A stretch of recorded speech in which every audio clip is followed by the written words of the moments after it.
Get your head out of your ass! You don't think Son of a...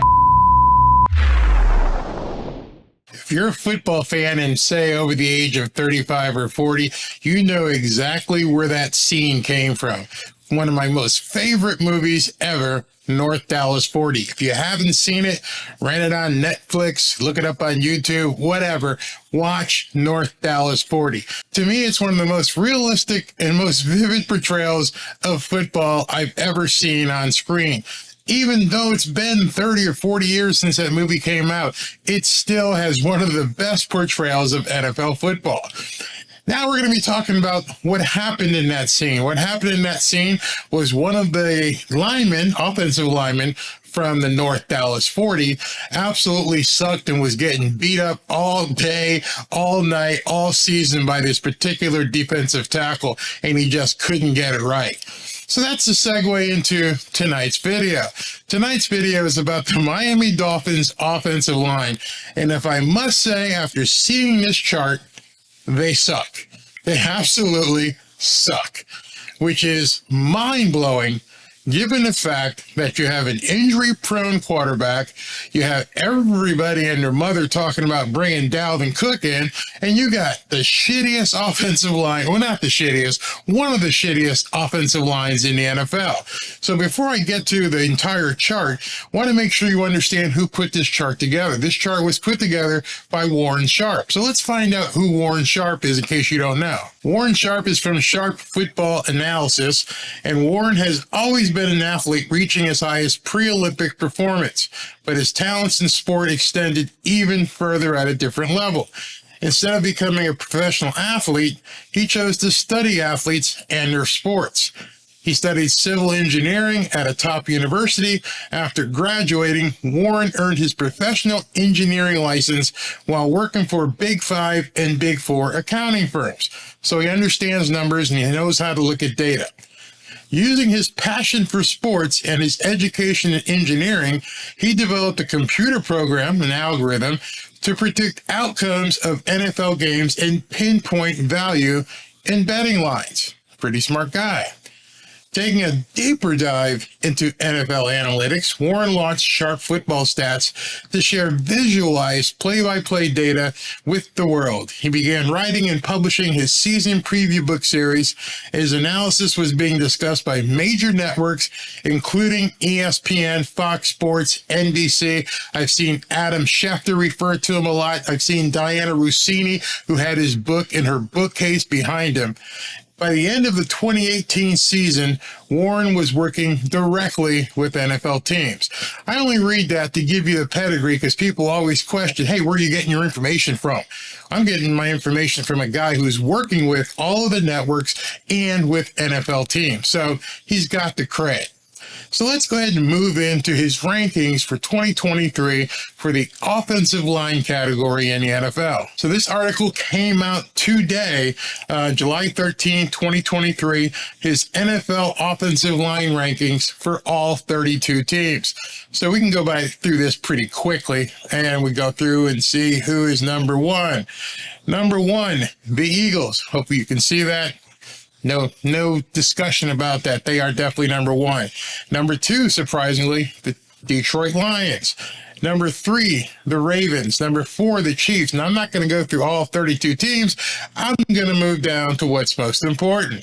And that one being most important for you guys here who are Miami Dolphins fans, the Miami Dolphins are ranked 23rd. 23rd out of 32 teams. That's where the Miami Dolphins offensive line ranks. And look at the teams that they're ahead of. Obviously, the Jets, Seahawks, Cardinals, Giants, Jaguars, Buccaneers, Commanders, Rams, and Titans. Basically, they're above the bottom of the barrel team, except for the Jets, who I obviously are expecting a much better performance. They did some things to bring in some new guys. Miami, not so much. They brought in some scrubs to actually plug and play. I mean, Isaiah Wynn might turn out to be something, but they're all question marks. Nobody knows if this offensive line can actually perform. And you're going to plug in Liam Eichenberg again and try to think Austin Jackson's going to be that guy that they thought he was going to be when he got drafted. But in any event, based upon stats, the Miami Dolphins are ranked 23rd. 23rd. 23rd. Just think about this. Let's go ahead and look at what his criteria was. And we're going to go right here to 23, Miami Dolphins. The Dolphins offensive line appears to be the weak link. And it's Miami's only unit on the team ranked in the bottom half of the league. The health of Terron Armstead will be critical to this unit. Armstead ranked 4th among left tackles with a 3.4% pressure rate allowed. When Armstead was out, he missed 4 games, as you know. Miami left tackles allowed an unimaginably, he actually wrote that, unimaginably pathetic 13.7 pressure rate. So they're ranked 23, and they're only that high because of Terron Armstead. So the question begs, you've got an injury-prone quarterback. He did nothing about the offensive line. Everybody and their mother are talking about Dalvin Cook, and you don't have an offensive line to block for him. What the hell are Chris Grier and Mike McDaniel thinking? Everybody says put trust in them, but at the same time, everybody is saying the Miami Dolphins offensive line sucks ass. I didn't say it. I'm looking at chart after chart after chart. And when your quarterback has a moniker of if healthy and you have a crappy offensive line, that's a recipe for disaster. Everybody wants to talk about what Tyreek can do and what Jalen Waddle can do and what A-Chain might be able to do out of the backfield and Chosen and everybody else. And that Tua is worked out. He might be doing jiu-jitsu to help him with his concussion, but nobody really on a team base is really talking about enhancing the offensive line. I can't imagine what they're thinking. I can't imagine that you're looking to spend a dime on Dalvin Cook. Even what he could do, I don't think he could do it behind an offensive line that basically looks like a sieve. So why would you be spending money on looking at a halfback or money on anything else if you don't have the horses up front to block?